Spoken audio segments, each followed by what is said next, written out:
Good evening and welcome to Tucker Carlson tonight. A remarkable day. Brett Kavanaugh just stepped away from the microphone in the Senate hearing room. He spent 3.5 hours there. It was a remarkable moment, stunning in many ways, likely without precedent in the lifetimes of many who watched it. Until this afternoon, Kavanaugh had struck many who watched him as bookish and academic, the classic temperament of a federal judge. He emerged, though, this afternoon transformed, a man on fire, fighting with everything he had to save his family, himself, and the presumption of innocence. Kavanaugh began his testimony today with an unequivocal denial of the allegations against him. "I did not sexually assault Christine Blasey Ford or anyone else at any time," he said, his voice rising. "The charges are false." But then Kavanaugh did something entirely unexpected. He broadened his response, and he aimed it directly at the Senate Democrats sitting before him. This confirmation process has become a national disgrace.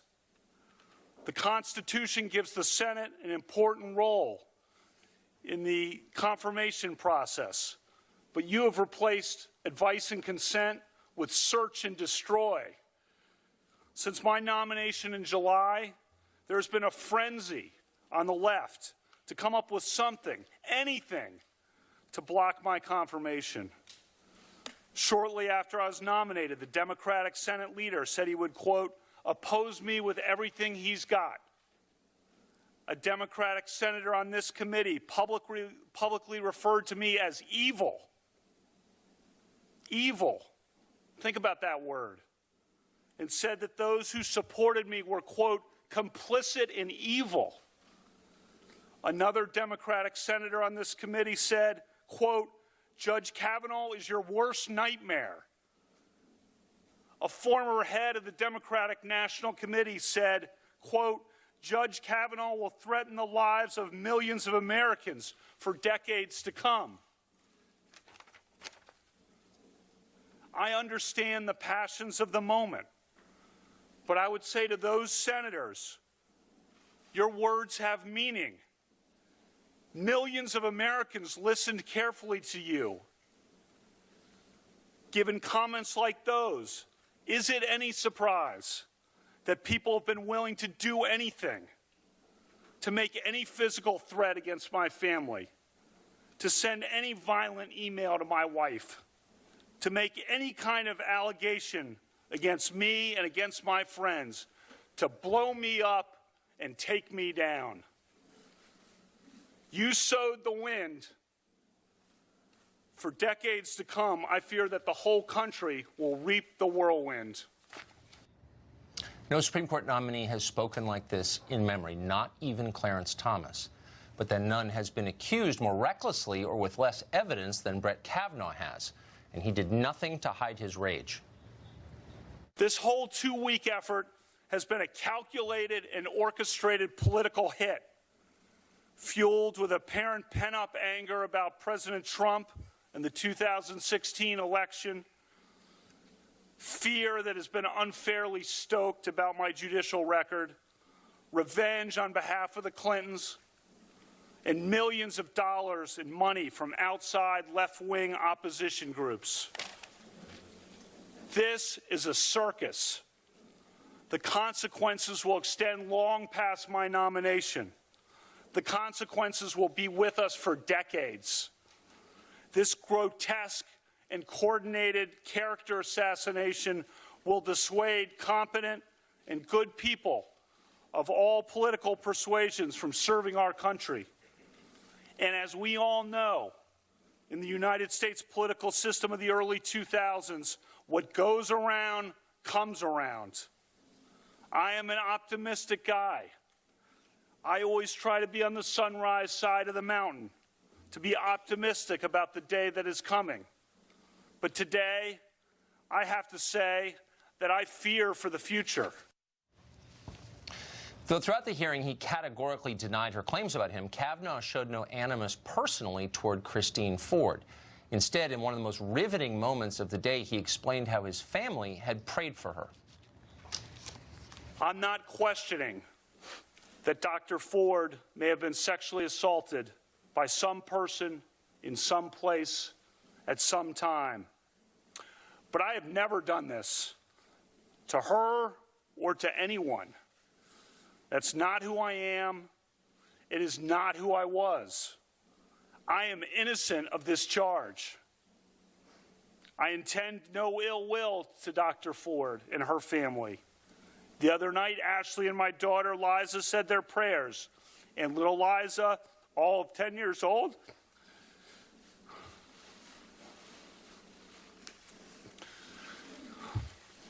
said to Ashley, we should pray for the woman. It's a lot of wisdom from a 10-year-old. We mean no ill will.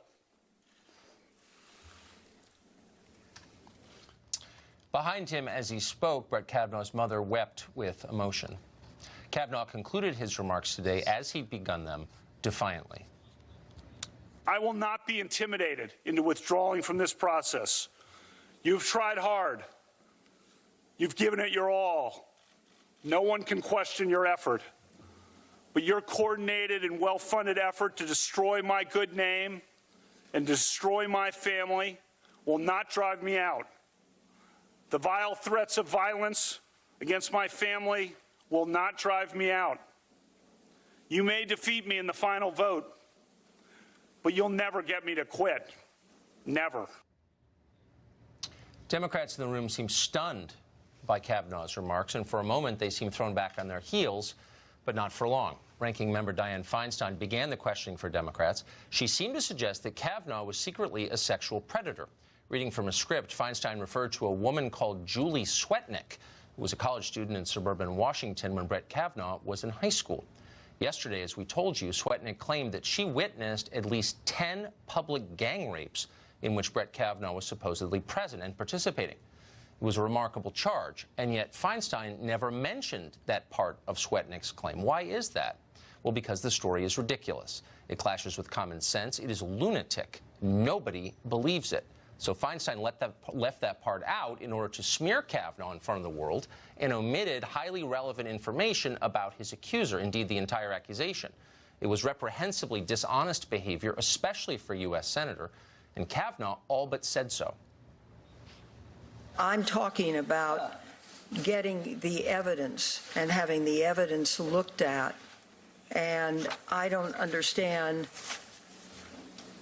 You know, we hear from the witnesses, but the FBI isn't interviewing them and isn't giving us any facts. So all we have. You're interviewing me. You're interviewing me. You're doing it, Senator. I'm sorry to interrupt, but you're doing it. That's there's no conclusions reached. And what you're saying, if I understand it, is that the allegations by Dr. Ford, Ms. Ramirez, and Ms. Swetnick are wrong. Yeah, that is emphatically what I'm saying. Emphatically. The Swetnick thing is a joke. That is a farce. Would you like to say more about it? No. It was a surreal moment. The day was filled with those. At times, the hypocrisy level got so high you wondered how people in the room could breathe. There was the oleaginous senator from New Jersey, a man who once admitted molesting a girl in high school, sitting there accusing someone else of molesting a girl in high school. There are dark elements that allow unconscionable levels of, unacceptable levels of sexual assault and harassment. You are opening up to open air hurt and pain that goes on across this country. Is you are speaking truth that this country needs to understand. It'd be interesting to hear that the girl Cory Booker says he molested speak her truth in an open hearing. We eagerly await that testimony, hopefully soon. Then there was the bloodless senator from Connecticut, the guy who repeatedly lied about serving in Vietnam, trying his best to impugn another man's integrity. False in one thing, false in everything, meaning in jury instructions that some of us as prosecutors have heard many times, is told a jury that they can disbelieve a witness if they find him to be false in one thing. So the core of why we're here today really is credibility. The core of why we're here is an allegation for which the 4 witnesses present have all said it didn't happen. False in one thing, false in many things. If you're Senator Blumenthal, can you even imagine saying something like that? What kind of lack of self-awareness would it take to say something like that? Remarkable. Underneath all of this, though, hung the most obvious question of the day, which nobody asked out loud. Who did this to Christine Ford? Democrats claim they held these hearings for her because they care deeply about her well-being, yet it was Democrats who leaked her name to the press against her wishes and dragged her into this maelstrom. Who did that? Well, likely someone in Dianne Feinstein's office. Feinstein claims she was not involved. She'd like the presumption of innocence on that. Okay, so who was it? If you care about Christine Ford, about all victims of sexual assaults, you'd be very anxious to know. Maybe we could have a new investigation into that. Republicans could start one immediately, like tomorrow. Would Democrats participate in an investigation to find out who leaked Christine Ford's name to the press? Probably not. They seem strikingly uninterested in talking about Christine Ford today. They rarely asked about her when Judge Kavanaugh was on the set. Instead, they peppered Kavanaugh with questions about his Georgetown Prep yearbook and how much beer he drank in high school and college. Here's one of his responses to that line of questioning. I never sexually assaulted anyone. There is a bright line between drinking beer, which I gladly do and which I fully embrace, and sexually assaulting someone, which is a violent crime. If every American who drinks beer or every American who drank beer in high school is suddenly presumed guilty of sexual assault, we'll be in an ugly new place in this country. I never committed sexual assault. When they weren't demanding answers about his high school yearbook, Democrats stalled for time. They did that by demanding yet another FBI investigation into Kavanaugh. Why aren't you also asking the FBI to investigate these claims? Judge Kavanaugh, will you support an FBI investigation right now? You could actually just get this open so that we can talk to these witnesses and the FBI can do it instead of us. Are you willing to ask the White House to authorize the FBI to investigate the claims that have been made against you? An FBI investigation sounds reasonable. It would be the 7th FBI investigation that has looked deeply into Brett Kavanaugh's personal conduct. He was once staff secretary of the President of the United States and had the highest level of security clearance this country gives, one that gave him access to America's nuclear codes. He got that clearance because the FBI spoke at length to a cross-section of everyone he'd ever met, going back to high school and earlier, and there were no hints of sexual assaults, none. There's nothing left to investigate here. Everyone knows that. This is a political tactic, and it's disingenuous. Why are they doing it? Well, simple. Democrats know that if the vote on Brett Kavanaugh is held soon, he will be confirmed. If it is delayed by pointless FBI investigations being demanded by demagogues in bad faith, he will not be confirmed because the accusations will never end. The incentive to make them is too strong. You'll see more anonymous claims that he led gang rapes on sailboats in Rhode Island or whatever. And this grotesque circus will continue. Our ancient standards of justice will further degrade with the help of the Senate Democratic Conference. But Democrats will retain power, and that is the point. It's the only point of all of this. But for now, and until and if that happens, no Republican senator who watched Brett Kavanaugh testify today is likely to vote against him. Those who did would be quickly punished by voters. Many viewers at home wept as they watched Kavanaugh speak today. Maybe you did as you saw it. Those of us who have been falsely accused of sexual assault by strangers understood well the feeling of terror and loneliness that shone on Kavanaugh's face. Prove you didn't do it, or everything you have will be taken from you by force. That's not an easy task for anyone. Kavanaugh came as close as a man can to clearing his own name. He didn't get a lot of help from Senate Republicans other than Lindsey Graham. The next time you're falsely accused of a crime, don't ask them for backup. Brett Kavanaugh did it all himself. He had no choice. As his life collapsed around him, he stood bravely and he spoke clearly, and it's hard to imagine a fiercer test of a man's character than that. We're going to be considering all for the next hour what happened in the Senate today and its implications, but we're going to begin, fittingly, with Fox senior political analyst Brit Hume, who spent all day covering this story. You were on the set from 9:45 this morning until now. What was that experience like as someone who's watched a lot of Senate hearings? Well, it was personally distressing to me that we even got to this point where we had to, where this squalid allegations came up, after the matter was essentially closed. And he had to respond to it in such a way that he had to try to prove a negative, which is virtually impossible to do. And then, as I rather anticipated, came her testimony, which was emotional, as was his, and powerful in its way. And I thought to myself, now the burden is even higher on him. And the Republicans did next to nothing in the hired questioner they had, through the hired questioner they had to cast doubt on her testimony. And politically speaking, that might have been wise. So it all was up to him.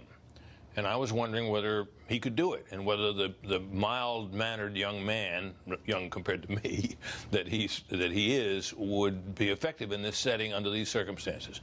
I have to say, I think he was extremely effective. I think his emotion, at times he was near tears, made his testimony credible. If you're accused, Tucker, and you may know this, of something that wrong and it's false, it makes you emotional. I do know that feeling very well. Exactly, and I think that came through. So the audience here really, it comes down to a handful of Republican senators who are undecided, at least nominally undecided. It is a little hard to imagine after today's testimony by him that they would turn against him. Remember, these allegations against him were uncorroborated when the day began, and they were uncorroborated at the end of the day still. And the only corroborative evidence really that was produced were his old calendars and diaries that he produced. They're not dispositive, but there's something. And so it comes down to his word against his, and seems to me, at least as credible as she was. So I think, at this point, it's utterly regrettable that we got here. The process has been damaged for years. Now it's ruined, and this is where we are. One hopes he may survive it. The moment that shocked me the most, that I expected least, and I agree with you, I never thought a man like Brett Kavanaugh could do what he did today. I was stunned by it. But the moment that really shocked me was when he spoke about praying with his daughters for Christine Ford. As a father, what was your reaction to that? This is what serious Christians do. This is what serious Christians are called to do. That you are to love your enemies, and that you are to pray for those who may have harmed you. Now, I'm not saying Christine Blasey Ford was actually an enemy in that sense, but in this setting, of course she was. She was the one pitted against him. She has harmed him. Yes. She's harmed him, certainly. And, that this is the kind of people. I don't know Brett Kavanaugh, but I know his father, so I know the family to some extent. I also know her father and that family to some extent. They're fine people, all of them. So that's one of the things that makes this thing so terribly sad. But yes. I think that was a moment. And then I think when Senator Lindsey Graham, who I think has been indignant about this for weeks now, got his turn. He wasn't having any questioning done by somebody else. He made as powerful a statement and denunciation of this process and what's happened to it as any I've ever heard from anybody in this town. I've been around here a long time. That was an unbelievable moment. We're going to play clips from that in just a minute in case you missed it. That was a moment, for sure. I will never forget that. Brit Hume, thank you very much. You bet, Tucker. During your testimony earlier today, Christine Ford said she had no doubt she was the victim of Judge Kavanaugh 36 years ago. Dr. Ford, with what degree of certainty do you believe Brett Kavanaugh assaulted you? 100%. Senator Lindsey Graham, who has been a judge and a defense attorney, said much more was needed. Shortly after Kavanaugh's opening statement, he denounced the entire process as a sham and a disgrace with a level of vehemence we almost never see in the U.S. Senate. Watch this. If you wanted an FBI investigation, you could have come to us. What you want to do is destroy this guy's life, hold this seat open, and hope you win in 2020. You've said that, not me. You've got nothing to apologize for. When you see Sotomayor and Kagan, tell them that Lindsey said hello, because I voted for them. I would never do to them what you've done to this guy. I cannot imagine what you and your family have gone through. Boy, y'all want power. God, I hope you never get it. I hope the American people can see through this sham, that you knew about it and you held it. You had no intention of protecting Dr. Ford. None. She's as much of a victim as you are. God, I hate to say it because these have been my friends. But let me tell you, when it comes to this, you're looking for a fair process, you came to the wrong town at the wrong time, my friend. You have interacted with professional women all your life, not one accusation. You're supposed to be Bill Cosby when you're a junior and senior in high school. And all of a sudden you got over it. It's been my understanding that if you drug women and rape them for 2 years in high school, you probably don't stop. Here's my understanding. If you lived a good life, people would recognize it. To my Republican colleagues, if you vote no, you're legitimizing the most despicable thing I have seen in my time in politics. You want this seat? I hope you never get it. I hope you're on the Supreme Court. That's exactly where you should be. And I hope that the American people will see through this charade. And I wish you well, and I intend to vote for you, and I hope everybody who's fair-minded will. When was the last time you saw something like that in a Senate hearing? Molly Hemingway is a senior editor with The Federalist, and she joins us tonight. Watching Lindsey Graham give that speech, and we truncated it. I mean, it's worth pulling up and watching the whole thing. Not reading from notes. I mean, most of these people are reading directly, you know, from a script written by staff. He meant that. Yeah, and I think he really spoke to a lot of people who feel like the sane part of the country has been taken hostage by the insane part of the country. What we have witnessed in these last couple of weeks is just a travesty. Anyone who cares about rule of law, presumption of innocence, having meaningful legal and political institutions is wondering just what's going on. The media are throwing their credibility away. They're diminishing all of their standards. And Democratic partisans also behaved shamelessly, depending on how you look at it. And it is something that I think a lot of people don't understand what was unleashed by this behavior by Democrats and the media. There is extreme sadness at what we saw happen to this man. Yes. There's just so much anger, too, and a desire to make sure that we do not let this happen, regardless of if you're liberal or conservative, Democrat or Republican. We have standards for how we do things in this country. We have standards for what we demand before we declare someone guilty. If the Republican Party was doing this right now to a Democrat, I would attack them as vehemently. This is totally immoral, and it is nothing. I don't know Kavanaugh. I don't know anything about him.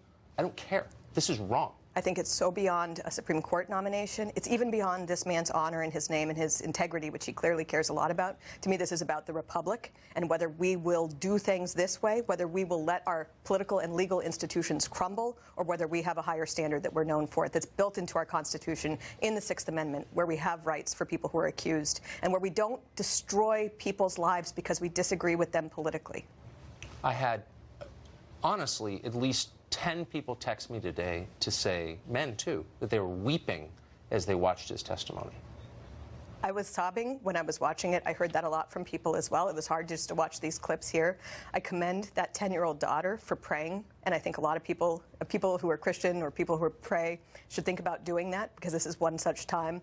It is hard to watch what this family has gone through, and it's a reminder, there are standards for when you accuse someone, that there must be evidence to support that. Yes. We did not have any additional supporting evidence today, any at all. It's not an issue of whether you find one person compelling or another person compelling. It's an issue of whether we have evidence to convict someone in this court of public opinion or otherwise, to destroy their life. And we did not get that today. That's exactly right. This is actually a fairly simple issue at this point. It told us everything. Lindsey Graham summed it up perfectly. He said, this is about power, you want power, and I hope you never get it.